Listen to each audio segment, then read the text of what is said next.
ไว้หางจะนำละดึงไว้ดึง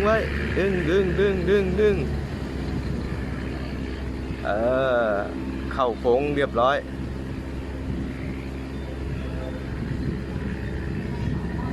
ไหมตรงเหมือนเดิมละโอ้เกือบแหกโค้ง